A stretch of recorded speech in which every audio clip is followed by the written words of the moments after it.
Oh, this looks so fantastic. What do you think? Oh, that look good. I think that's Hi, I'm Brandy Yanchik, a Canadian journalist and documentary filmmaker who loves sharing stories about food, culture, and history from all around the world. On this adventure, I'm heading to Tangipahoa Parish in Louisiana, a fascinating corner of the southern United States. That looks incredible. Get ready to experience Louisiana in a whole new way.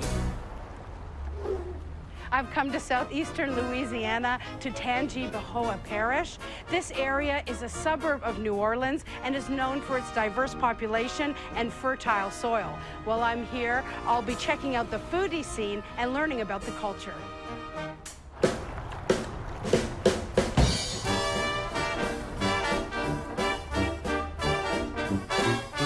I love trying local specialty dishes, so I've come to Mittendorf's restaurant in Manchac, Louisiana, because they have thinly sliced fried catfish, which is very popular here.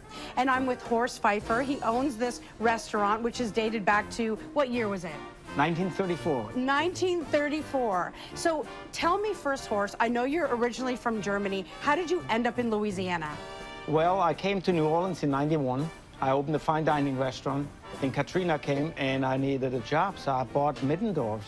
And since then, it's just an incredible ride. It's a wild ride. People thought I was crazy from a fine dining to come to a catfish house.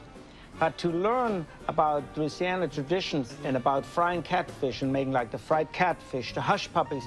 And you know, for me, a compliment, when a customer walks in the door, is 80 years old, and he tells me, I had my first meal here, and thank you for not changing anything. That's a wonderful thing. And where do you get this catfish? There used to be a lot of wild-caught catfish, but, you know, there's not so many fishermen. Mainly it's now raised in the states, Mississippi, Louisiana, and Alabama. People love it since it doesn't taste like, it is catfish, but we cut all the bloodline out and the fat out, so it doesn't have this strong, musty, muddy flavor like catfish normally has. And it's just lightly soaked in a salt brine and then dusted in just corn, flour, and meal, and then fried. So, and then when it comes out of the fryer, we soak it on, lay it on this paper towels, and it absorbs all the oil, and so you can eat it with your hand, and there's no oil on your hand. It's delicious. Being farm-raised, it's actually a wonderful product since it's consistency. People want consistency, the flavor and everything, and that's what we have here. It's simple and straightforward, and so the catfish is locally raised, and we actually use real big fish, so we can make these beautiful big slices. Ooh. So why do you cut it so thinly? Well, Miss Josie, who started in 1934, I don't know how she started it, but everybody can come up with a theory. My theory was, you know, this was probably nobody wanted the big fish. And she cut all the fat off. Look, there's very little fat on there, no bloodline. So when you cut the fat off and the bloodline, the fish actually tasted very delicate.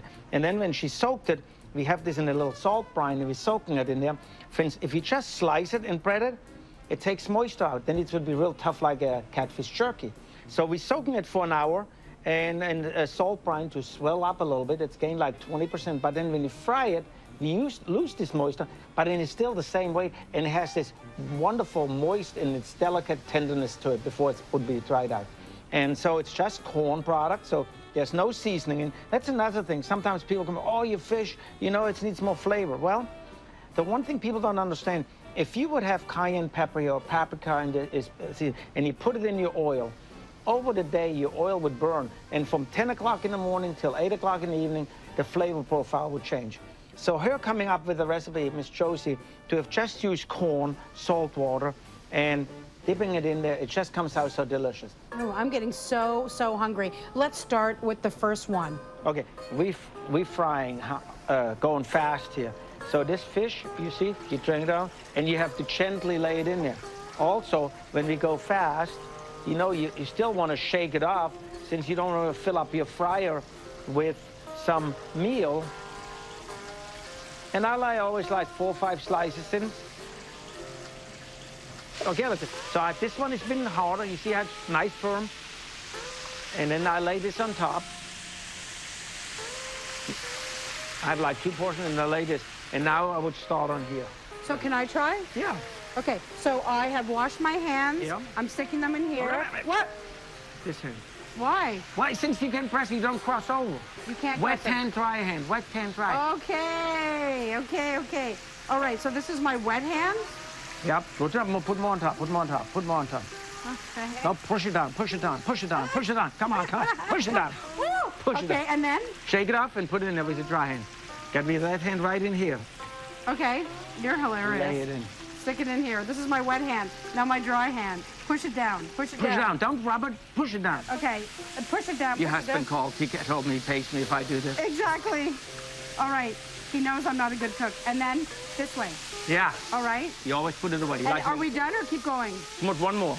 One more. Okay, this is my wet hand. I'm putting this here on my dry hand. I'm pushing it down. I'm pushing it down. I'm shaking it. And then I'm gently pushing it toward, I'm laying it down. Amazing. Incredible. How long do we wait now? Now what we do is, this one you put in early, we grab this one and put it over here. Okay. So it kind of weighs it down. My goodness. So you want it all. This normally takes like, 2 minutes, and then it's done.